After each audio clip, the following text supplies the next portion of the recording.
ಓಂ ಶಾಂತಿ. ಈ ಸಂಚಿಕೆಯಲ್ಲಿ ಡಾಕ್ಟರ್ ಹನ್ಸಾಬೆನ್ ಅವರು ನಮ್ಮ ಜೊತೆ ಚಿಟ್ ಚಾಟನ್ನು ಮಾಡ್ತಾ ಹೂಸ್ಟನ್ ಸೆಂಟರ್ನ ನಿರ್ಮಾಣದ ಹಿಂದಿನ ಕಥೆಯನ್ನು ನಮ್ಮ ಜೊತೆಗೆ ಹಂಚ್ಕೊಳ್ತಿದ್ದಾರೆ. ನಾನು ಈ ದಿನ ನಿಮ್ಮೆಲ್ಲರ ಜೊತೆ ಸ್ವಲ್ಪ ಚಿಟ್ ಚಾಟನ್ನು ಮಾಡ್ತೀನಿ. ನಾವು ಹೇಗೆ ಇಲ್ಲಿ ಪುರುಷಾರ್ಥ ಮಾಡ್ತೀವಿ ಅನ್ನೋದ್ರ ಬಗ್ಗೆ ನಾನು ನಿಮ್ಮ ಜೊತೆ ಹಂಚ್ಕೊಳ್ತೀನಿ.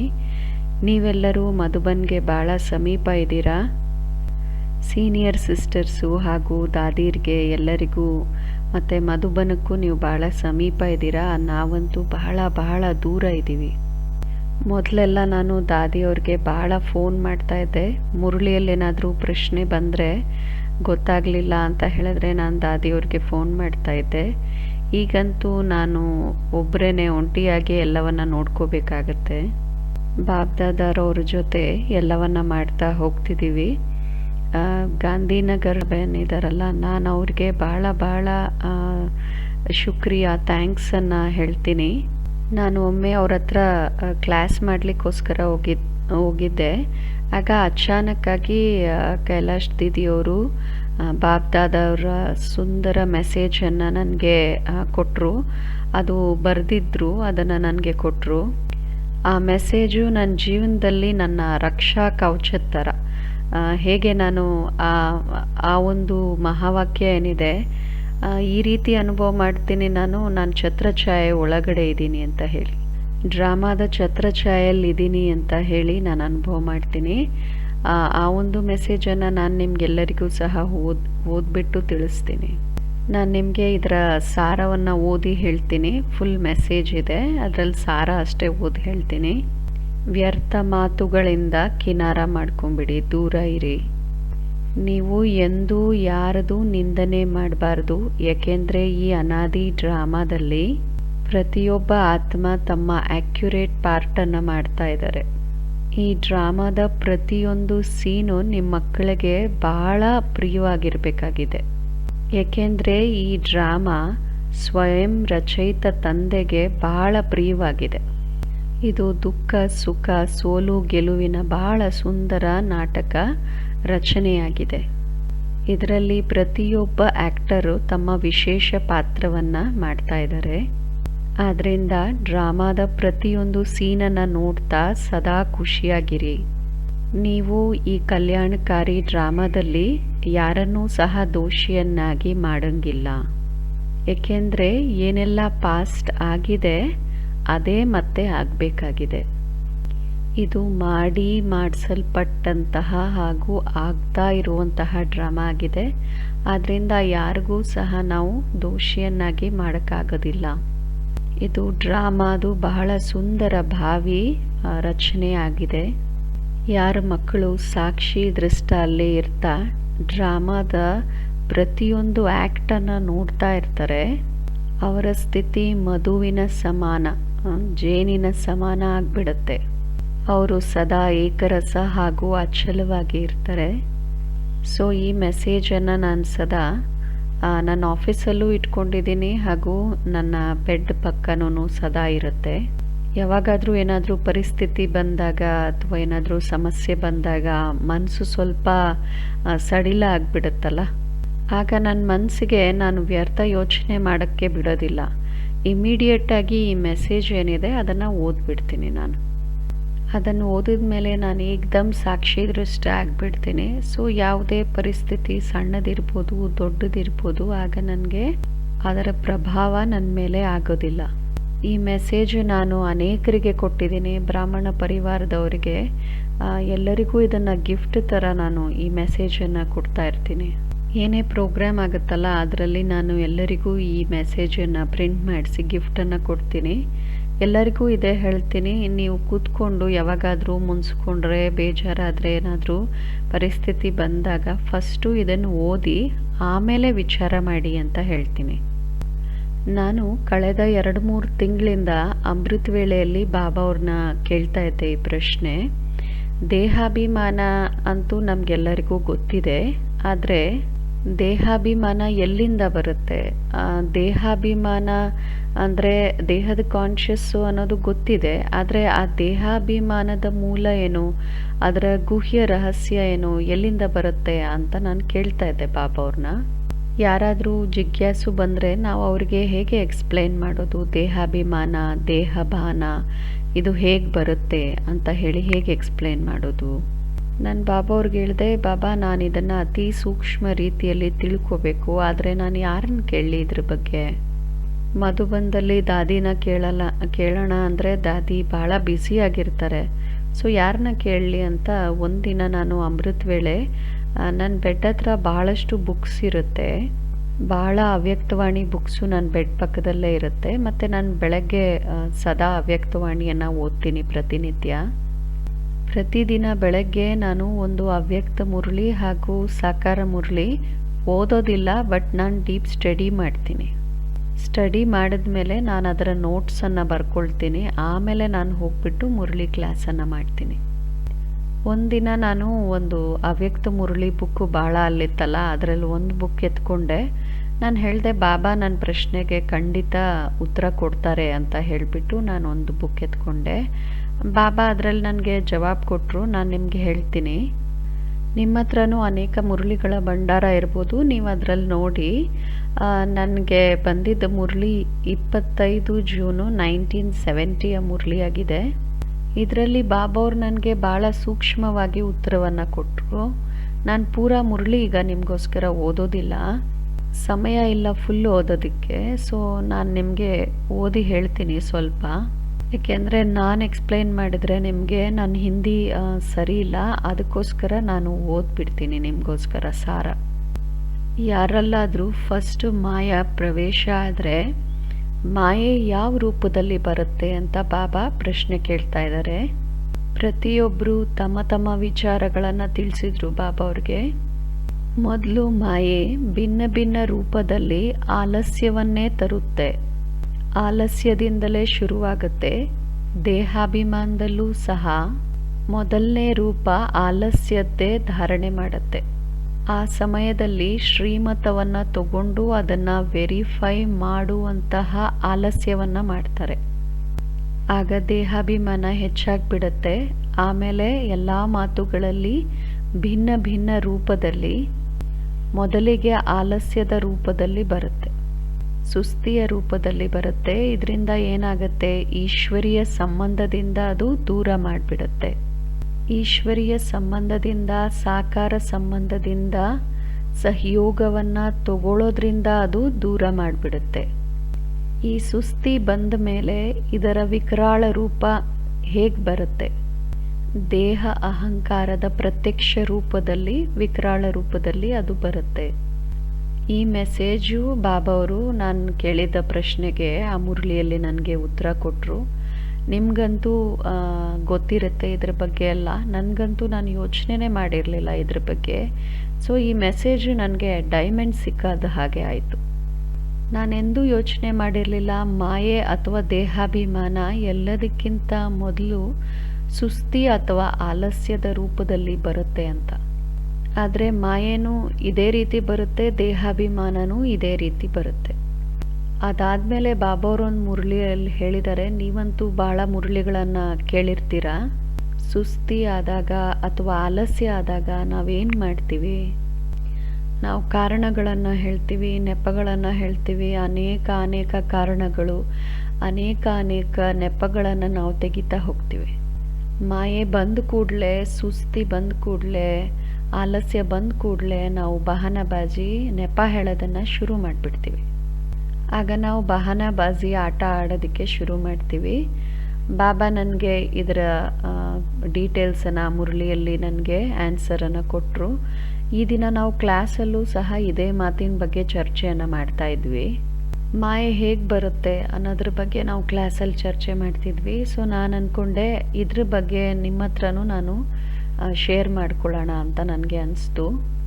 ನಾನು ಈ ದಿನ ನಿಮಗೆ ಹೂಸ್ಟನ್ನಿನ ಹೊಸ ಸೆಂಟರ್ ನಿರ್ಮಾಣ ಆಯ್ತಲ್ಲ, ಅದಕ್ಕೆ ಮುಂಚೆ ಏನಾಯಿತು ಅನ್ನೋದ್ರ ಬಗ್ಗೆ ನಾನು ನಿಮಗೆ ಇವತ್ತು ತಿಳಿಸ್ಕೊಡ್ತೀನಿ. ಹೂಸ್ಟನ್ನ ಸೆಂಟರ್ ಏನಿತ್ತು ಅದು ನಮಗೆ ಚಿಕ್ಕದಾಗ್ತಾ ಬಂತು, ಅಲ್ಲಿನ ಹಾಲು ಎಲ್ಲ. ಯಾಕೆಂದರೆ ಅಣ್ಣಂದರು ಅಕ್ಕಂದರು ಹೆಚ್ಚು ಬರಲಿಕ್ಕೆ ಶುರು ಮಾಡಿದರು. ಪಾರ್ಕಿಂಗು ಜಾಗ ಇರಲಿಲ್ಲ. ಸೊ ಅದು ಸೆಂಟರು ಆಗ್ತಾ ಬಂತು, ಅಂದರೆ ಸಣ್ಣದನ್ನಿಸ್ತು. ಸೊ ನಾವು ಬೇರೆ ಜಾಗ ಹುಡುಕ್ಲಿಕ್ಕೆ ಸ್ಟಾರ್ಟ್ ಮಾಡಿದ್ವಿ. ನಾವು ಯೋಚನೆ ಮಾಡಿದ್ವಿ ಒಂದು ಬೀಗ ಜಮೀನು ಸಹ ದೊಡ್ಡದಾಗ್ಬಿಡುತ್ತೆ ಸೆಂಟ್ರ್ ಮಾಡಲಿಕ್ಕೆ. ಅರ್ಧ ಬೀಗ ಜಮೀನಿದ್ರೂ ಸಹ ನಮಗೆ ಸಾಕು ಸೆಂಟರ್ ಮಾಡಲಿಕ್ಕೆ ಅಂತ ನಾವು ಯೋಚನೆ ಮಾಡ್ತಾಯಿದ್ವಿ. ಅಷ್ಟು ದೊಡ್ಡ ಜಾಗನೂ ನಮಗೆ ಬೇಕಾಗಿರಲಿಲ್ಲ, ಯಾಕೆಂದರೆ ಖರ್ಚುಗಳು ಅಷ್ಟೇ ಬರುತ್ತಲ್ಲ ಜಾಗ ದೊಡ್ಡದಾದರೆ. ನಾವು 2-3 ದಿನನೇ ನೋಡಿದ್ವಿ, ಆದರೆ ನಮ್ಗೆ ಯಾವ ಜಾಗನೂ ಇಷ್ಟ ಆಗಲಿಲ್ಲ. ಯಾವುದು ಚೀಪಾಗಿ ಸಿಗ್ತಾ ಇತ್ತು ಅದು ಸ್ವಲ್ಪ ದೂರನೂ ಇರ್ತಾ ಇತ್ತು, ಆ ಜಾಗ ಸೇಫ್ ಅಂತ ನಮಗೆ ಅನಿಸ್ತಾ ಇರಲಿಲ್ಲ. ಒಳ್ಳೆ ಜಾಗದಲ್ಲಿ ತಗೊಳ್ಳೋಣ ಅಂದರೆ ಅದು ಭಾಳ ಬೆಲೆ ಜಾಸ್ತಿ ಇರ್ತಾಯಿತ್ತು. ಒಂದಿನ ಶಿವರಾತ್ರಿಯ ಬಾಪ್ದಾದರವರ ಮಿಲನದ ದಿನ ನಾವು ಮಧುಬನದಿಂದ ಲೈವ್ ವಿಡಿಯೋ ನೋಡ್ತಾ ಇದ್ವಿ ಸೆಂಟ್ರಲ್ಲಿ. ಆಗ ಒಬ್ಬರು ಬಿಸ್ನೆಸ್ ಮ್ಯಾನ್ದು ಫೋನ್ ಬಂತು. ಆ ಸಮಯದಲ್ಲಿ ಯಾರು ಬಿಸ್ನೆಸ್ ಮ್ಯಾನ್ ನಮಗೆ ಫೋನ್ ಮಾಡಿದ್ರು, ಅವರ ಸೋದರ ಅಣ್ಣ ಕಲ್ಕಟ್ಟಾದಲ್ಲಿ ಪಕ್ಕಾ BK ಆಗಿದ್ದರು, ಸೆಂಟ್ರಿಗೆ ಬಹಳ ಸಹಯೋಗಿಯಾಗಿದ್ದರು ಅವರು. ಸೊ ಯಾರು ಫೋನ್ ಮಾಡಿದ್ರು ಅವ್ರಿಗೆ ಬ್ರಹ್ಮಕುಮಾರೀಸ್ ಬಗ್ಗೆ ಗೊತ್ತಿತ್ತು. ಅವ್ರು ಫೋನ್ ಮಾಡಿ ನಮಗೆ ಕೇಳಿದರು, ನಮಗೆ ಗೊತ್ತಿದೆ ನೀವು ಜಾಗ ಹುಡುಕ್ತಾ ಇದ್ದೀರಾ ಅಂತ ಹೇಳಿ. ನಮ್ಮ ಹತ್ರ ಜಾಗ ಇದೆ, ನಿಮಗೆ ಇಚ್ಛೆ ಇದ್ದರೆ ನಾವು ಮಾತಾಡ್ಬೋದು, ನಾವು ಈ ಜಾಗನ ನಿಮಗೆ ಮಾರೋದಕ್ಕೆ ರೆಡಿ ಇದ್ದೀವಿ ಅಂತ ಹೇಳಿದ್ರು. ಸೊ ನಾನು ಅಂದ್ಕೊಂಡೆ ದಾದಿಗೆ ಮಧುಬನ್ಗೆ ಫೋನ್ ಮಾಡಿಬಿಟ್ಟು ಆಮೇಲೆ ಕೇಳೋಣ. ಆ ಸಮಯದಲ್ಲಿ ಪ್ರಕಾಶ್ ಮಣಿ ದಾದಿಯವ್ರು ಇರಲಿಲ್ಲ, ಬಟ್ ಜಾನಕಿ ದಾದಿ, ಗುಲ್ಜಾರ್ ದಾದಿಯವ್ರನ್ನ ಕೇಳೋಣ ಅಂತ ನಾನು ಆಮೇಲೆ ಅಂದ್ಕೊಂಡೆ. ಆಮೇಲೆ ನಾನು ಜಾನಕಿ ದಾದಿಯವ್ರಿಗೆ ಫೋನ್ ಮಾಡಿದೆ. ದಾದಿ ಹೇಳಿದ್ರು ಇಮಿಡಿಯೇಟಾಗಿ ಆ ಜಾಗ ಕೊಂಡ್ಕೊಂಡ್ಬಿಡಿ ಅಂತ ಹೇಳಿದ್ರು. ಆಮೇಲೆ ನನಗೆ ಆ ಬಿಸ್ನೆಸ್ ಮ್ಯಾನ್ ಹೇಳಿದ್ರು, ನನ್ನ ಹತ್ರ ಈ ಜಾಗ ಸುಮಾರು 10 ವರ್ಷದಿಂದ ಹಾಗೆ ಬಿದ್ದಿದೆ, ಆದರೆ ನನಗೆ ಯಾರಿಗಿದನ್ನು ಮಾರಬೇಕು ಅಂತ ಅನಿಸ್ತು ಅಂದರೆ ಯಾವ ಸಂಸ್ಥೆಯಲ್ಲಿ ಬ್ರಹ್ಮಚರ್ಯ ಫಾಲೋ ಮಾಡ್ತಾರೆ, ವೆಜಿಟೇರಿಯನ್ ಆಗಿರ್ತಾರೆ, ಆಧ್ಯಾತ್ಮಿಕತೆಯನ್ನು ಹೇಳ್ಕೊಡ್ತಾರೆ ಹಾಗೂ ಯೋಗ ಮೆಡಿಟೇಷನನ್ನು ಮಾಡ್ತಾರೆ, ಅಂಥವ್ರಿಗೆ ನಾನು ಕೊಡಬೇಕು ಅಂತ ಅಂದ್ಕೊಂಡಿದ್ದೆ. ಅದಕ್ಕೆ ನನಗೆ ಬೇರೆ ಸಂಸ್ಥೆಗಳಿಗೆ ಕೊಡಲಿಕ್ಕೆ ಇದು ಇಷ್ಟ ಇರಲಿಲ್ಲ ಅಂತ ಹೇಳಿದ್ರು. ಸೊ ಇದು ಪರ್ಫೆಕ್ಟ್ ಸಂಸ್ಥೆ, ಅವರ ಲೆಕ್ಕದಲ್ಲಿ ಪರ್ಫೆಕ್ಟ್ ಆಗಿತ್ತು ಕೊಡೋದಕ್ಕೆ. ಈ ಸಂಸ್ಥೆ ಬಗ್ಗೆ ಅವರ ತಮ್ಮ ಹೇಳಿರ್ಬೋದು ಅವರಿಗೆ, ಕಲ್ಕಟ್ಟಾದಲ್ಲಿ ಅವ್ರು ಹೋಗ್ತಿದ್ರಲ್ಲ ಅದರಿಂದ. ನಾನಂತೂ ಫುಲ್ ಕನ್ಫ್ಯೂಷನ್ ಆಗಿಬಿಟ್ಟೆ. ನಾನು ಅಮೃತ ವೇಳೆಯಲ್ಲಿ ಬಾಬನ್ಗೆ ಹೇಳಿದೆ, ಬಾಬಾ ಇಷ್ಟು ದೊಡ್ಡ ಜಾಗ ನಾನು ಹೇಗೆ ತಗೊಳ್ಳಿ, ನಾನಂತೂ ಸ್ವಪ್ನದಲ್ಲೂ ಅಂದ್ಕೊಂಡಿರಲಿಲ್ಲ ಇಷ್ಟು ದೊಡ್ಡ ಜಾಗ ಸಿಗುತ್ತೆ, ಇಷ್ಟು ದೊಡ್ಡ ಸೆಂಟ್ರ್ ಹೇಗೆ ಮಾಡೋದು ಅಂತ ಕೇಳ್ತಾ ಇದ್ದೆ. ದಾದಿ ಏನೋ ಹೇಳಿದ್ರು ತಗೋ ಅಂತ, ಬಟ್ ಹೇಗಿದ್ದನ್ನು ತಗೊಳ್ಳೋದು, ಇಷ್ಟು ದೊಡ್ಡ ಜಾಗ ಹೆಂಗೆ ಸೆಂಟ್ರ್ ಮಾಡೋದು ಅಂತ ನಾನು ಯೋಚನೆ ಮಾಡ್ತಾ ಇದ್ದೆ. ಆಗ ಅಮೃತ ವೇಳೆಯಲ್ಲಿ ನಾನು ಭಾಳ ಶಾಂತ ಸ್ವರೂಪ ಆಗಿ ಕೂತಿದ್ದೆ. ಬಾಬಾ 5 ಸೆಕೆಂಡಲ್ಲಿ ನನಗೆ ಇದ್ರ ಜವಾಬನ್ನು ಕೊಟ್ಬಿಟ್ರು. ನಾನು ಇಮ್ಮಿಡಿಯೇಟಾಗಿ ಪೆನ್ ತೊಗೊಂಡು ನೋಟ್ಬುಕ್ಕಲ್ಲಿ ಪ್ಲ್ಯಾನನ್ನು ಮಾಡಿದೆ. ಆಮೇಲೆ ಕ್ಲಾಸ್ ಆದಮೇಲೆ ನಾನು ಬರೆದಿದ್ದ ಸ್ಕೆಚನ್ನು ಏನು ಪ್ಲ್ಯಾನ್ ಮಾಡಿದ್ನೋ ಅದನ್ನು ನಾನು ರಾಮ್ಬಾಯ್ಗೆ ಕೊಟ್ಬಿಟ್ಟು ಹೇಳಿದೆ, ನೀವು ಇದನ್ನು ಕಂಪ್ಯೂಟ್ರಲ್ಲಿ ಈ ಪ್ಲ್ಯಾನನ್ನು ಸೆಟ್ ಮಾಡಿ ಅಂತ ಹೇಳಿ ಅವ್ರಿಗೆ ಹೇಳಿದೆ. ಆಮೇಲೆ ದಾದಿ ಅವ್ರಿಗೆಲ್ಲ ಇದನ್ನು ತೋರಿಸ್ಬೇಕಾಗಿತ್ತಲ್ಲ ಮಧುಬನ್ದಲ್ಲಿ ಹೋಗಿ. ಸೊ ನಾನು ಆ ಪ್ಲ್ಯಾನ್ ಎಲ್ಲ ತೊಗೊಂಡು ಮಧುಬನ್ಗೆ ಹೋದ್ವಿ. ಇಲ್ಲಿಂದ ಮಧುಬನ್ಗೆ 24 ಅವರ್ಸು ನಾವು ಪ್ಲೇನಲ್ಲಿ ಕೂತಾಗ ನಾನು ಎಲ್ಲ ಸರಿ ಮಾಡಿದೆ. ಪ್ಲ್ಯಾನಲ್ಲಿ ಏನೇನು ಮಾಡಬೇಕು, ಹೇಗೆ ಮಾಡಬೇಕು, ಎಲ್ಲಿ ಅಂತ ಹೇಳಿ ಎಲ್ಲ ಕೂತ್ಕೊಂಡು ಪ್ಲೇನಲ್ಲಿ ಬರೆದೆ. ನಾನು ಮಧುಬನ್ ತಲುಪಿದ ತಕ್ಷಣ ದಾದಿ ಗುಲ್ಜಾರ್ ಅವ್ರಿಗೆ ನಾನು ಪ್ಲ್ಯಾನ್ ಹೇಳಿದೆ. ಮತ್ತು ಇಲ್ಲಿ ನಾನೆಲ್ಲ ಫೋಟೋಸ್ ತೊಗೊಂಡು ಹೋಗಿದ್ದೆ, ಆ ಫೋಟೋಸನ್ನು ತೋರಿಸ್ದೆ. ಆಮೇಲೆ ಆ ಪ್ಲ್ಯಾನೂ ತೋರಿಸ್ದೆ ದಾದಿಯವ್ರಿಗೆ. ಗುಲ್ಜಾರ್ ದಾದಿ ಹೇಳಿದರು, ನಾವು ಬಾಬ್ದಾದನ ಕೇಳ್ತೀವಿ, ಆಮೇಲೆ ನಿಮಗೆ ಹೇಳ್ತೀವಿ ಇದ್ರ ಬಗ್ಗೆ ಅಂತ. ನೆಕ್ಸ್ಟ್ ಡೇ ಬೆಳಗ್ಗೆ ಗುಲ್ಜಾರ್ ದಾದಿ ಹೇಳಿದರು, ಬಾಬಾ ಹಾಂ ಅಂತ ಹೇಳಿದ್ದಾರೆ, ನೀವು ತಗೊಳ್ಳಿ ಎಲ್ಲ ಸರಿ ಹೋಗುತ್ತೆ ಅಂತ ಹೇಳಿದರು. ಯಾಕೆಂದರೆ ಆ ಸಮಯದಲ್ಲಿ ನಮ್ಮ ಹತ್ರ ದುಡ್ಡೇ ಇರಲಿಲ್ಲ, ನಮ್ಮ ಜೇಬೆಲ್ಲ ಖಾಲಿ ಆಗಿಬಿಟ್ಟಿತ್ತು. ಆಮೇಲೆ ಜಾನಕಿ ದಾದಿನೂ ಹೇಳಿದರು, ಯೋಚನೆ ಮಾಡಬೇಡ ತೊಗೊಂಡ್ಬಿಡು ಅಂತ ಹೇಳಿದ್ರು. ನಾನು ಹೇಳಿದೆ, ದಾದಿ ನೀವು ನನಗೆ ಆನೆ ಕೊಂಡ್ಕೊಳ್ಳೋಕ್ಕೆ ಹೇಳ್ತಾ ಇದ್ದೀರಾ ಅಂತ. ಇಷ್ಟು ದೊಡ್ಡ ಜಾಗ ತೊಗೊಂಡು ನಾವು ಏನು ಮಾಡೋದು, ಹೇಗೆ ಮೇಂಟೈನ್ ಮಾಡೋದು? ಯಾಕೆಂದರೆ ಒಂದು ಆನೆಯನ್ನು ಪಾಲನೆ ಮಾಡೋದು, ಅದಕ್ಕೆ ಎಲ್ಲ ತಿನ್ನಿಸೋದು, ಇದು ಸಣ್ಣ ಮಾತಲ್ಲ, ನಮ್ಮ ಹತ್ರ ಅಷ್ಟು ಶಕ್ತಿ ಇಲ್ಲ ಅಂತ ಹೇಳಿದೆ ನಾನು ದಾದಿಗೆ. ದಾದಿ ಹೇಳಿದರು, ಆಗೋಗುತ್ತೆ, ನೀವು ಚಿಂತೆ ಮಾಡಬೇಡಿ ಅಂತ. ಅದಾದಮೇಲೆ ನಾನು ಗುಲ್ಜಾರ್ ದಾದಿಯವ್ರ ಹತ್ರ ಕೂತ್ಕೊಂಡೆ. ಆಗ ಗುಲ್ಜಾರ್ ದಾದಿ ಹೇಳಿದರು, ವೈಟ್ ಆಗಿ ಬಿಳಿ ಬಿಳಿಯಾಗಿರುವಂಥದ್ದು ಮಾಡಬೇಡ್ರಿ, ಭಾಳ ಕಲರ್ಫುಲ್ಲಾಗಿ ಮಾಡಿ, ಸೆಂಟ್ರು ರೋನಕ್ ವಾಲ ಮಾಡಿ, ಎಲ್ಲ ಕಡೆ ರಂಗ್ ಬಿರಂಗಿ ಹೊಳಪಿರುವಂತಹದ್ದು ಮಾಡಿ ಅಂತ ಹೇಳಿದರು. ಒಂದು ರೂಮನ್ನು ಮಾಡಿ, ಅದನ್ನು ಎಕ್ಸ್ಪೀರಿಯನ್ಸ್ ರೂಮನ್ನು ಮಾಡಿ, ಅದರಲ್ಲಿ ಕೇವಲ ಶಿವಬಾಬನ್ ಟ್ರಾನ್ಸ್ಲೈಟನ್ನು ಇಡಿ ಅಂತ ಹೇಳಿದರು. ಯಾರೇ ಹೊರಗಡೆಯಿಂದ ಬಂದರೆ ಅವರನ್ನು ಆ ರೂಮಲ್ಲಿ ಕೂರಿಸಿ ಅಂತ ಹೇಳಿದರು. ಅಲ್ಲಿ ಕೂರಿಸಿದವ್ರಿಗೆ ನೀವೇನು ಎಕ್ಸ್ಪ್ಲೈನ್ ಮಾಡಬೇಡಿ, ಸ್ವಲ್ಪ ಮ್ಯೂಸಿಕನ್ನು ಹಾಕಿ, ಇಂಗ್ಲೀಷ್ ಕಾಮೆಂಟ್ರಿ ಹಾಕಿ, ಸ್ಪ್ಯಾನಿಷ್ ಕಾಮೆಂಟ್ರಿ ಹಾಕಿ ಅವ್ರನ್ನ ಅಲ್ಲಿ ಕೂರಿಸಿ ಅಂತ ಹೇಳಿದರು. ನೀವೇನು ಅವ್ರಿಗೆ ಎಕ್ಸ್ಪ್ಲೈನ್ ಮಾಡಬೇಡಿ, ಅವ್ರನ್ನ 2-3 ನಿಮಿಷ ಅಲ್ಲಿ ಕೂರಿಸ್ಬಿಡಿ, ಅವರೇ ಹೇಳ್ತಾರೆ ನಾನು ಕೋರ್ಸ್ ಮಾಡಬೇಕು ಅಂತ. ಕೋರ್ಸ್ ಮಾಡಲಿ ಮಾಡದೇ ಇರಲಿ, ಪ್ರತಿಯೊಬ್ಬರು ಅಲ್ಲಿ ಯಾರೇ ಕೂತ್ಕೊಡ್ತಾರೆ ಅವರಿಗೆ ಮುಕ್ತಿಯ ಅನುಭವ ಆಗುತ್ತೆ, ಈ ಬ್ಲೆಸ್ಸಿಂಗ್ ಅವ್ರಿಗೆ ಅಲ್ಲಿ ಸಿಗುತ್ತೆ. ಸೊ ಗುಲ್ಜಾರ್ ದಾದಿ ನನಗೆ ಹಲವಾರು ಪಾಯಿಂಟ್ಸನ್ನು ಹೇಳಿದರು ಏನು ಮಾಡಬೇಕಲ್ಲಿ ಅಂತ ಹೇಳಿ. ಸೊ ನಾನೇನು ಪ್ಲ್ಯಾನ್ ಮಾಡಿದ್ದೆ ಅದನ್ನು ನಾನು ಆರ್ಕಿಟೆಕ್ಟಿಗೆ ತೋರಿಸ್ದೆ. ಆರ್ಕಿಟೆಕ್ಟ್ ಹೇಳಿದ್ರು ನಾನು ಇದಕ್ಕಿಂತ ಚೆನ್ನಾಗಿ ನಿಮಗೆ ಪ್ಲ್ಯಾನ್ ಮಾಡಿಕೊಡ್ತೀನಿ ಅಂತ. ಸೊ ಆರ್ಕಿಟೆಕ್ಟು 1 ತಿಂಗಳು 2 ತಿಂಗಳು ತೊಗೊಂಡ್ರು. ನಾನು ಅವ್ರನ್ನ ಕೇಳಿದೆ ಏನಾಯಿತು ಪ್ಲ್ಯಾನ್ ಅಂತ. ಅವ್ರು ಹೇಳಿದ್ರು ನಾನೇನು ಪ್ಲ್ಯಾನ್ ಈಗ ಏನು ಮಾಡಿದ್ದೀವಿ ಅದೇ ಬೆಸ್ಟ್ ಪ್ಲ್ಯಾನ್ ಆಗಿದೆ, ಅದಕ್ಕಿಂತ ಚೆನ್ನಾಗಿ ಇನ್ಯಾವ ಪ್ಲ್ಯಾನು ಮಾಡಲಿಕ್ಕಾಗಲ್ಲ ಅಂತ ಹೇಳಿದರು. ಆಮೇಲೆ ಬರೋಡಾದಲ್ಲಿ ಒಬ್ಬರು ಆರ್ಕಿಟೆಕ್ಟ್ ಇದ್ದರು, ಅವ್ರು ನನಗೆ ಹೇಳಿದರು ನೀವು ನಮ್ಮ ಪ್ಲ್ಯಾನ್ ತೋರಿಸಿ, ಆ ಪ್ಲ್ಯಾನ್ನ ಅದರಲ್ಲಿ ಏನಾದರೂ ಇದ್ದರೆ ನಾನು ಸ್ವಲ್ಪ ಅದನ್ನು ಸರಿ ಮಾಡಿ ಕೊಡ್ತೀನಿ ಅಂತ ಹೇಳಿದರು. ಏಕೆಂದರೆ ರಿಜಿಸ್ಟ್ರಿ ಮಾಡಬೇಕಂದ್ರೆ ಅಲ್ಲಿನವರೇ ಮಾಡಬೇಕಾಗಿತ್ತಲ್ಲ. ಸೊ ಇವ್ರ ಹತ್ರ ನಾವು ಜಸ್ಟು ಏನಾದರೂ ಇದ್ದರೆ ತೋರಿಸೋದಿತ್ತು. 1 ತಿಂಗಳಾದಮೇಲೆ ಅವರು ಹೇಳಿದರು ಈ ಪ್ಲ್ಯಾನ್ ಭಾಳ ಪರ್ಫೆಕ್ಟ್ ಆಗಿದೆ, ಚೆನ್ನಾಗಿದೆ ಅಂತ ಹೇಳಿದರು. ಬರೋಡಾದ ಆರ್ಕಿಟೆಕ್ಟು ಹೇಳಿದರು ಇದನ್ನು ಯಾರೂ ಸರಿ ಮಾಡೋಕ್ಕಾಗಲ್ಲ, ಇದು ಪರ್ಫೆಕ್ಟ್ ಆಗಿದೆ ಅಂತ. ಸೊ ನೋಡಿ, ಬಾಬನ್ ಪ್ಲ್ಯಾನ್ ಏನಿದೆ ಅದನ್ನು ಯಾರಾದರೂ ಚೇಂಜ್ ಮಾಡಲಿಕ್ಕೆ ಸಾಧ್ಯ ಆಗುತ್ತಾ? ಆಮೇಲೆ ನಾವು ಕಾಂಟ್ರಾಕ್ಟ್ರನ್ನು ಹುಡುಕ್ಲಿಕ್ಕೆ ಶುರು ಮಾಡಿದ್ವಿ. ಆ ಕಾಂಟ್ರಾಕ್ಟ್ರ್ ನಮ್ಗೆ ಯಾರು ಸಿಕ್ಕಿದ್ರು ಅವರು ಭಾಳ ಒಳ್ಳೆಯವ್ರು ಸಿಕ್ಕಿದ್ರು. ಅವ್ರ ಅತ್ತೆ ಮಾಮ ನವಸಾರಿ ಗುಜರಾತಲ್ಲಿ ಪಕ್ಕಾ BK ಆಗಿದ್ರು. ಅವರು ಭಾಳ ಶ್ರೀಮಂತರಾಗಿದ್ದರು. ಅವ್ರದ್ದು ಭಾಳ ದೊಡ್ಡ ಬಿಲ್ಡಿಂಗು, ಬ್ಯಾಂಕಿನ ಬಿಲ್ಡಿಂಗ್ ಇದೆ ನವಸಾರಿಯಲ್ಲಿ. ಆ ಬಿಲ್ಡಿಂಗಲ್ಲಿ ಒಂದು ಫ್ಲ್ಯಾಟ್ ಅವರು ಬಾಬನ್ ಮನೆಗೆ ಅಂತ ಕೊಟ್ಟಿದ್ದಾರೆ. ಈ ಕನೆಕ್ಷನ್ ಬಗ್ಗೆ ನಮಗೆ ಗೊತ್ತಿರಲಿಲ್ಲ.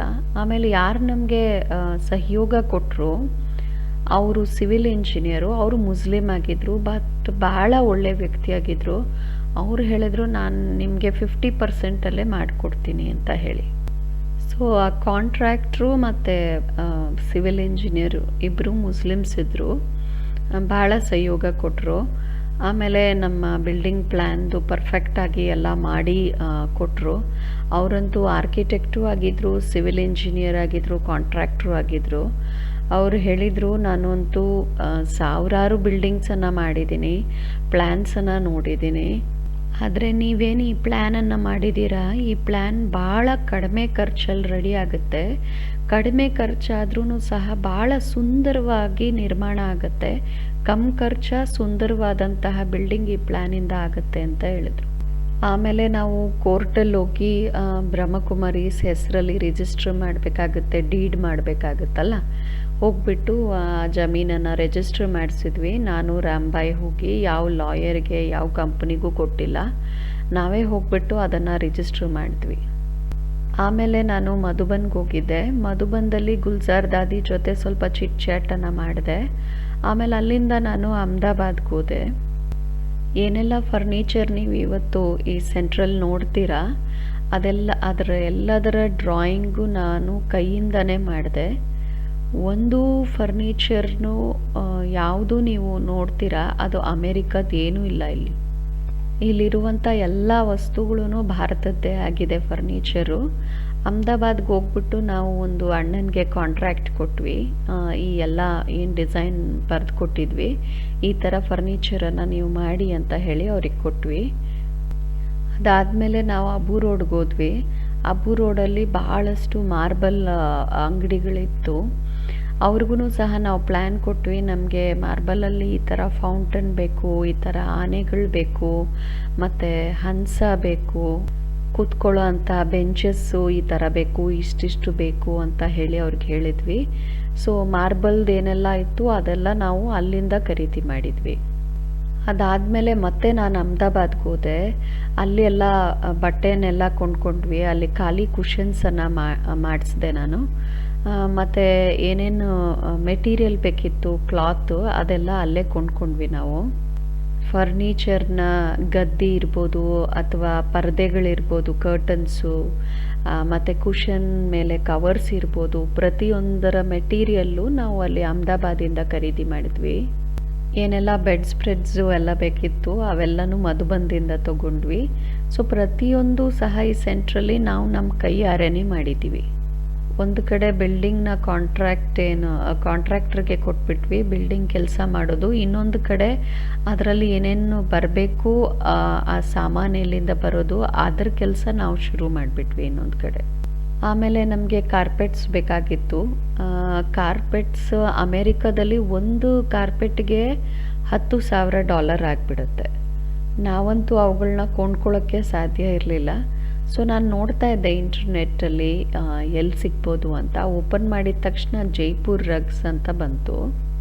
ಸೊ ನಾನು ಫೋನ್ ಮಾಡಿದೆ ಅವ್ರಿಗೆ ಇಂಟರ್ನೆಟ್ಟಲ್ಲಿ ನೋಡಿಬಿಟ್ಟು. ಆ ಕಂಪ್ನಿಯವರ ಮಗಳು ಅಮೇರಿಕಾದಲ್ಲಿದ್ದರು. ಸೊ ಅವ್ರದ್ದು ಒಂದು ಅಂಗಡಿ ಇಲ್ಲಿತ್ತು. ನಾನು ಅವ್ರನ್ನ ಕೇಳಿದೆ, ಬ್ರಹ್ಮಕುಮಾರೀಸ್ ಬಗ್ಗೆ ನಿಮಗೆ ಗೊತ್ತಿದೆಯಾ ಅಂತ. ಆಗ ಅವ್ರು ಹೇಳಿದ್ರು, ಹೌದು ನಮ್ಗೆ ಗೊತ್ತಿದೆ ಅಂತ. ಆಮೇಲೆ ನಾನು ನಿಮ್ಮ ಹತ್ರ ರಗ್ಸ್ ಕೊಂಡ್ಕೋಬೇಕು ಅಂತ ಹೇಳಿದೆ. ಅದಕ್ಕೆ ಅವರು ಹೇಳಿದರು, ಆಯಿತು ನಾನು ನಿಮಗೆ ಕ್ಯಾಟ್ಲಾಗ್ ಕಳಿಸ್ತೀನಿ, ನಿಮ್ಗೆ ಯಾವುದು ಬೇಕೋ ಅದನ್ನು ನೀವು ಸೆಲೆಕ್ಟ್ ಮಾಡಿ ಅಂತ ಹೇಳಿದರು. ಸೊ ಈ ರಗ್ಸ್ ಏನಿದೆ ಕ್ಯಾಟ್ಲಾಗಲ್ಲಿರೋದು, ಇದು ಜೈಪುರಿಂದ ಬಂದಿದೆ. ಮತ್ತು ಇದನ್ನು ಆದಿವಾಸಿ ಮಹಿಳೆಯರೇ ಮಾಡಿದ್ದಾರೆ, ಕೈಯಿಂದ ಮಾಡಿದ್ದಾರೆ, ರಿಯಲ್ ಉಲ್ ಮತ್ತು ಸಿಲ್ಕಿಂದ ಮಾಡಿದ್ದಾರೆ ಈ ರಗ್ಸನ್ನು ಅಂತ ಹೇಳಿದ್ರು. ಆದ್ರೂ ನಾನು ನಿಮಗೆ ಚೀಪಾಗಿ ಕೊಡ್ತೀನಿ ಮತ್ತು ಫ್ರೀ ಶಿಪ್ಪಿಂಗನ್ನು ಮಾಡಿಸ್ತೀನಿ ಅಂತ ಹೇಳಿದ್ರು. ಸೊ ರಗ್ಸು ಕಾರ್ಪೆಟ್ಸ್ ಎಲ್ಲ ಅಲ್ಲಿಂದ ಬರೋದು ಎಲ್ಲ ರೆಡಿ ಆಗಿಬಿಡ್ತು. ಮತ್ತು ಏನೆಲ್ಲ ಫರ್ನಿಚರ್ ಇದೆ ಅದೆಲ್ಲ ರೆಡಿ ಆದಮೇಲೆ ಒಂದು ಶಿಪ್ಪಲ್ಲಿ ಎಲ್ಲ ಫರ್ನಿಚರು ಬಾಂಬೆಯಿಂದ ಡೈರೆಕ್ಟ್ ಹೂಸ್ಟನ್ಗೆ ಬಂತು. ಸೊ ಶಿಪ್ಮೆಂಟ್ ಬಂದಾಗ ಎಷ್ಟು ವೆಯ್ಟ್ ಇದೆ ಅನ್ನೋದ್ರ ಮೇಲೆ ಅವ್ರು ಚಾರ್ಜ್ ಮಾಡಲ್ಲ, ಕಂಟೈನರ್ ಮೇಲೆ ಚಾರ್ಜ್ ಮಾಡ್ತಾರೆ. ಎಷ್ಟು ದೊಡ್ಡ ಕಂಟೈನರು ಅನ್ನೋದ್ರ ಮೇಲೆ ಚಾರ್ಜ್ ಮಾಡ್ತಾರೆ ಅವರು. ನಮ್ಮದಂತೂ ಒಂದೇ ಬಾಕ್ಸ್ ಇತ್ತು, ಅದು ಭಾಳ ದೊಡ್ಡದಿತ್ತು. ಆ ಬಾಕ್ಸ್ ಒಳಗಡೆನೆ ಎಲ್ಲ ತುಂಬಿಟ್ಟಿದ್ರು. ಮತ್ತು ಈ ಸೆಂಟ್ರಲ್ಲಿ ನೀವೆಲ್ಲ ಶ್ಯಾಂಡ್ಲಿಯರ್ಸ್ ಅಂದರೆ ಹ್ಯಾಂಗಿಂಗ್ ಏನು ನೋಡ್ತೀರ ಲೈಟಿಂದು ಝೂಮರು, ಇದೂ ಸಹ ನಾನು ಭಾರತದಿಂದನೇ ತಂದೆ. ನಾನು ಅಹಮದಾಬಾದ್ಗೆ ಖರೀದಿ ಮಾಡಲಿಕ್ಕೆ ಅಲ್ಲಿ ಹೋಗಬೇಕಾದ್ರೆ ರೋಡ್ ಸೈಡಲ್ಲಿ ಇದಿಟ್ಟಿದ್ರು. ನನಗೆ ಭಾಳ ಇಷ್ಟ ಆಯಿತು, ಚೆನ್ನಾಗಿದೆ ಅಂತ ನಾನು ಹೋಗಿ ಕೇಳಿದೆ. ಅವ್ರು ಹೇಳಿದ ರೇಟು ನನಗೆ ಭಾಳ ಚೀಪ್ ಅನಿಸ್ತು. ನಾನು ಅವ್ರಿಗೆ ಕೇಳಿದೆ, ನಾನು ಭಾಳ ಕೊಂಡ್ಕೋಬೇಕು, ಜಾಸ್ತಿ ಬೇಕು ನನಗೆ ಅಂತ. ಅವ್ರು ಹೇಳಿದರು, ಸರಿ ನಮ್ಮ ಬಾಸ್ ಇದ್ದಾರೆ, ನಾನು ಅವ್ರ ಹತ್ರ ನಿಮ್ಮನ್ನು ಕರ್ಕೊಂಡು ಹೋಗ್ತೀನಿ, ಅವ್ರ ಕಾಂಟ್ಯಾಕ್ಟ್ ಕೊಡ್ತೀನಿ ಅಂತ ಹೇಳಿದ್ರು. ಸೊ ನಾನು ಅವರು ಬಾಸ್ ಹತ್ರ ಹೋದರೆ ಅವ್ರು ಹೇಳಿದ್ರು, ನಿಮ್ಗೆ ಎಷ್ಟು ಬೇಕಾದರೂ ಖರೀದಿ ಮಾಡ್ಕೊಳ್ಳಿ, ನಾನು ನಿಮಗೆ ಫ್ರೀ ಶಿಪ್ಮೆಂಟನ್ನು ಮಾಡಿಸ್ತೀನಿ ಅಂತ ಹೇಳಿದ್ರು. ಸೊ ಪ್ರತಿಯೊಂದು ಸಹ ಈ ರೀತಿ ಸೆಟ್ ಆಗಿಬಿಡ್ತು ಈ ಸೆಂಟ್ರಲ್ಲಿ. ನೀವು ಯಾವಾಗ ಈ ಸೆಂಟ್ರನ್ನು ನೋಡ್ತೀರಾ, ದಾದಿ ಜಾನಕಿ ಅವರಂತೂ ಈ ಸೆಂಟ್ರಿಗೆ ಹೆಸರು ಕೊಟ್ಟಿದ್ದಾರೆ, ಮಾಡೆಲ್ ಆಫ್ ಸ್ವರ್ಗ ಅಂತ ಹೇಳಿ. ಮಿನಿ ಮಧುಬನ್ ಅಂತ ಏನು ಹೆಸರು ಕೊಟ್ಟಿದ್ರು, ಅದು ಸ್ಯಾನಿಟೋರಿಯಂ ಸೆಂಟ್ರ್ ಆಗಿದೆ. ಅದು ಬಡಿ ದಾದಿ ಕೊಟ್ಟಿದ್ರು ಆ ಹೆಸರನ್ನು ಸೆಂಟ್ರಿಗೆ.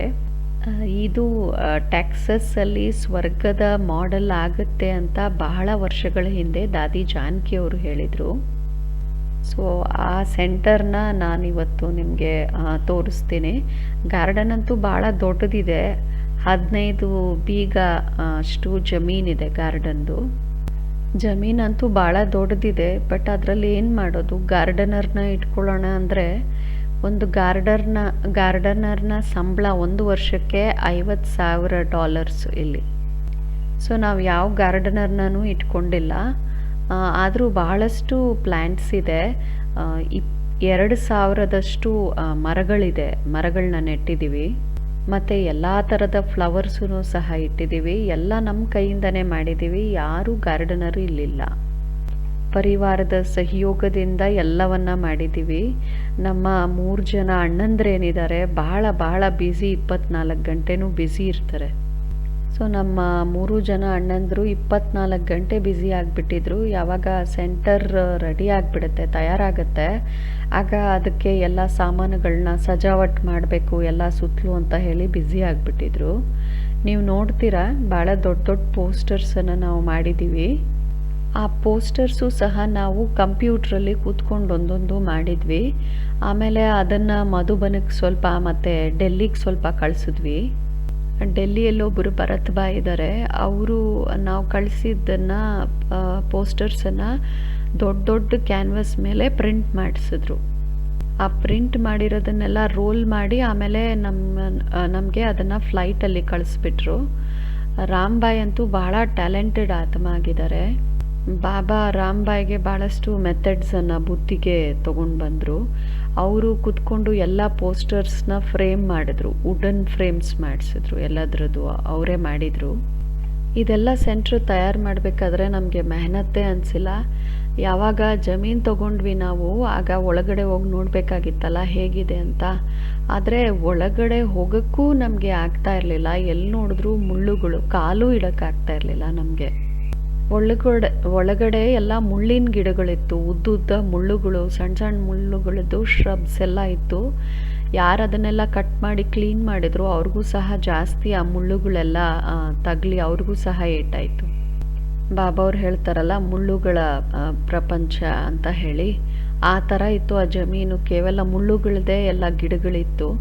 ಅದನ್ನೆಲ್ಲ ಸರಿ ಮಾಡಿ ಈ ಥರ ಒಂದು ಜಾಗನ ನಾವು ಈಗ ಮಾಡಿದ್ದೀವಿ ಅಲ್ಲಿ. ದಾದಿ ಗುಲ್ಜಾರ್ ಅವರು ನಮಗೆ ಯಾವ ಥರ ಇನ್ಸ್ಟ್ರಕ್ಷನ್ಸ್ ಕೊಟ್ಟಿದ್ರು ಅದೇ ಪ್ರಮಾಣ ನಾವು ಇಲ್ಲಿ ಆ ಸೆಂಟ್ರನ್ನು ಮಾಡಿದ್ದೀವಿ. ಸೊ ನಾನೀಗ ನಿಮಗೆ ಈ ಸೆಂಟರ್ನ ತೋರಿಸ್ತೇನೆ ಫುಲ್ಲು. ಯಾರಾದರೂ ಈ ಸೆಂಟರ್ ನೋಡಿದರೆ ಅಂದ್ಕೊಳ್ತಾರೆ ಕೋಟಿಗಳಷ್ಟು ಖರ್ಚು ಮಾಡಿದ್ದಾರೆ ಅಂತ. ಆದರೆ ಬಹಳ ಕಡಿಮೆ ಖರ್ಚು ಮಾಡಿ ಈ ಸೆಂಟ್ರನ್ನ ನಾವು ಮಾಡಿದ್ದೀವಿ. ಯಾರೇ ಈ ಸೆಂಟ್ರನ್ನ ನೋಡಿದರೆ ಅವ್ರು ಹೇಳ್ತಾರೆ ಇದು ಪ್ಯಾಲೇಸ್ ಅಂತ ಹೇಳಿ. ಬಟ್ ಖರ್ಚು ಮಾತ್ರ ಭಾಳ ಕಡಿಮೆ ಮಾಡಿದ್ವಿ. ರಾಮ್ಬಾಯ್ ನಿಮಗೆ ಈ ಸೆಂಟ್ರದ್ದು ತೋರಿಸ್ತಾರೆ. ನೀವು ಏನು ಈ ಸೆಂಟರ್ನ ಗಾರ್ಡನ್ನ ನೋಡಿದ್ರಿ, ಇದು ಕೇವಲ ಮುಂದುಗಡೆ ಗಾರ್ಡನ್ನು, ಹಿಂದುಗಡೆನೂ ಭಾಳ ದೊಡ್ಡ ಗಾರ್ಡನ್ ಇದೆ. ಈ ಒಂದು ಸೆಂಟರ್ನ ಸ್ವಯಂ ಬಾಬ್ದಾದಾನೇ ಇನಾಗ್ರೇಷನ್ ಮಾಡಿದರು.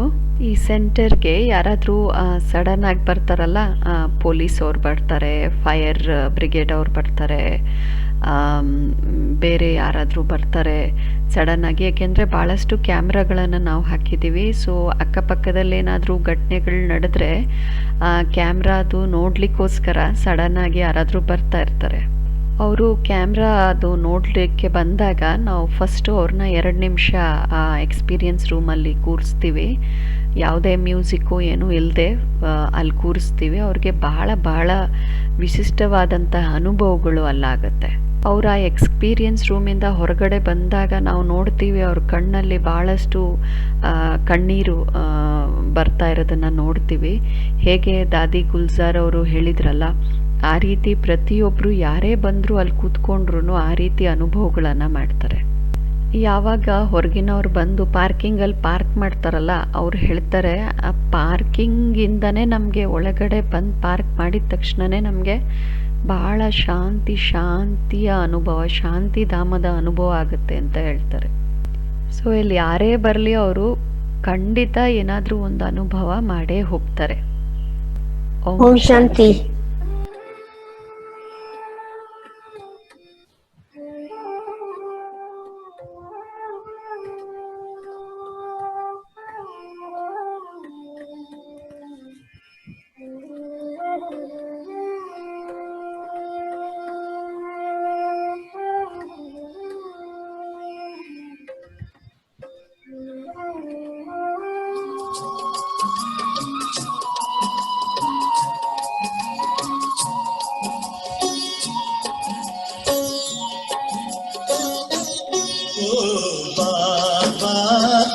आपने कमाल कर दिया, ओ बाबा आपने कमाल कर दिया।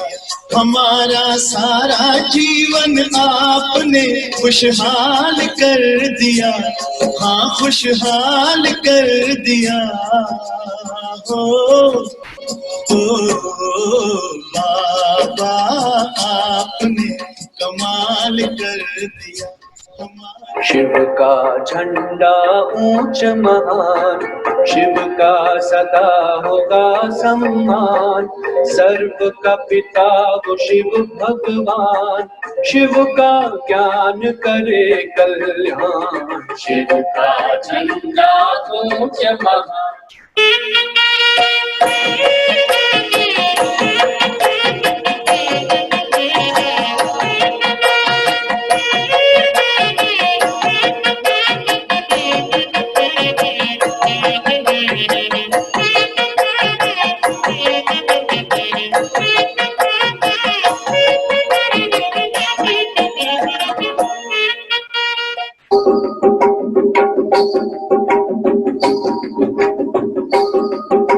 शुभ दिन आयो आयो रे, सोनेरो सूरज उग्यो आंगन में। अंदर से करती है सन्मान रे, सोनेरो सूरज उग्यो आंगन में।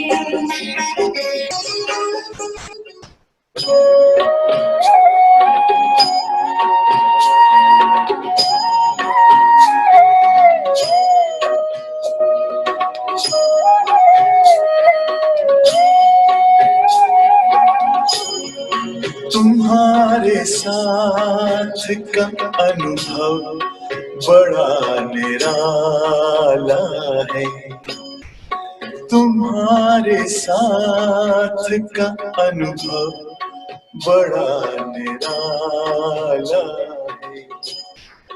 मिले न मुझे पता नहीं, ये देख करके प्रभु लीला पता है।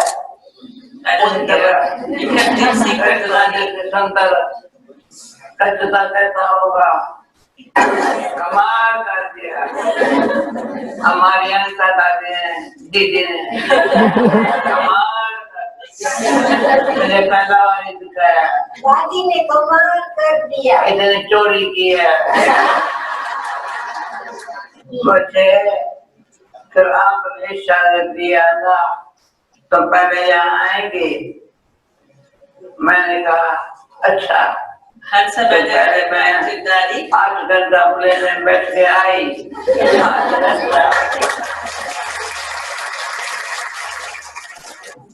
अच्छा 3 बारी ओम शांति, 5 बारी 5 शब्द सदाएं के लिए गिफ्ट में दे रही हूँ।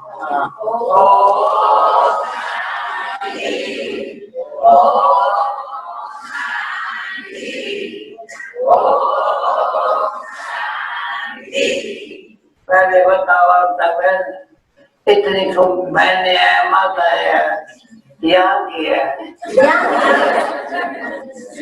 बहन, इतने तो बहन भाई यहाँ के है। अरे बहन कहाँ रखा था, छिपा गया। आपको बुलाया दिखाने के लिए।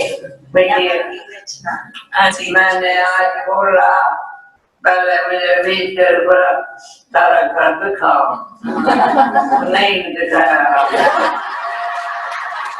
बहन मुझे बहुत आज फीलिंग आ गई है, मैं क्या करूँ। फीलिंग बहुत आ रही है। कौन सी फीलिंग बताए, दिल की बात बता। सीक्रेट है। इतने बहने माताएं होंगे। I didn't know there would be so many sisters and brothers. अभी मैं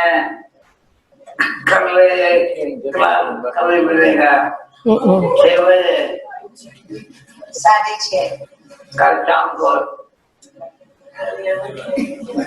नहीं कल ही है, हमको जाना भी है ना दादी। बहन पर तुम जाएंगे ना।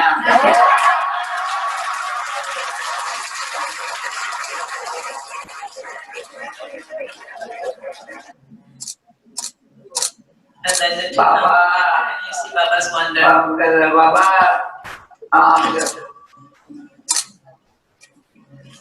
the self and Baba together, and you see the one that जानता जैसे मेरे छिपा के आपको कहाँ रखा था मुझे क्या मैंने कहा था पहले ठीक से करे आना मैंने कहा था पर ये तो ही पता था वंडर सारी सभा को देख अभी क्या करूं तेरे को मिल रहा है थैंक्स देते हो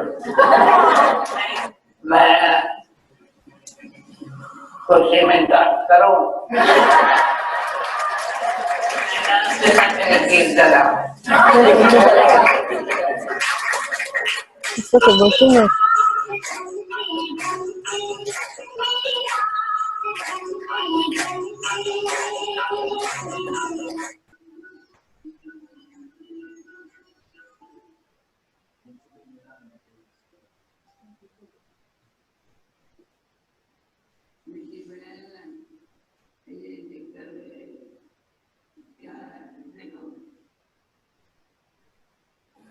सारे पीछे ही पड़ेगा धन्यवाद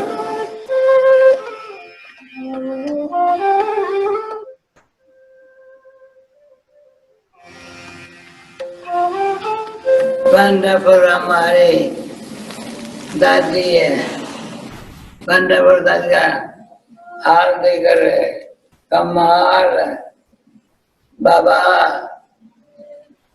दिखाई पड़ रहा है मैं कौन मेरा कौन ये क्या खेल लेता है सब देख रहे हो अंत सारे विश्व को दिखाओ आज मैं यहाँ कहाँ बैठी हूँ वंडरफुल बाबा आपको तो कमाल है बाबा ठीक है मैं तो चलो शांति से प्यार से सच्चाई से देखती हूँ कमाल बाबा आपकी है आत्माओं की है मुझे इस यार में बिठाया था ना जी वंडरफुल क्या एक एक बाबा का सारा मधुबन का अनुभव कराने के लिए क्या बाबा आप यहाँ बैठे हो मैं कहाँ जाऊँ मैं नहीं जाएंगी यहीं बैठे बाबा कमाल है आपकी जहाँ भी जाओ बाबा जो चाहे कैसे कराता है करन न करावा न हार स्वामी सकल घटा के अंतर्यामी बाबा कमाल का सबके दिलों को कैसे बाबा अपना बना के नचा रहा है अग्रीवर इसको अग्रीवर मैंने देख लिया ना आपको टचिंग आई है ना मैं तो खेल बाबा है करने वाले आप है मुझे देख रहे हो बाबा क्या क्या कर रहा है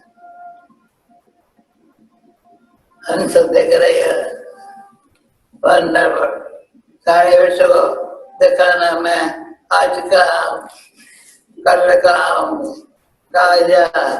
ये सियार में कल सब बैठे वंडरफुल अच्छा royal real royal or real real royal ऐसा खुशी होती है बाबा वंडरफुल आप वो वंडरफुल आपकी रचना रचना कैसा होगा ये बताता है हाल में मेरे पर रचना इतनी सुंदर है रचना कैसा होगा ठीक है अच्छा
अभी ना जाओ छोड़ कर के दिल अभी भरा नहीं, अभी अभी तो आई हो, अभी अभी तो, अभी ना जाओ छोड़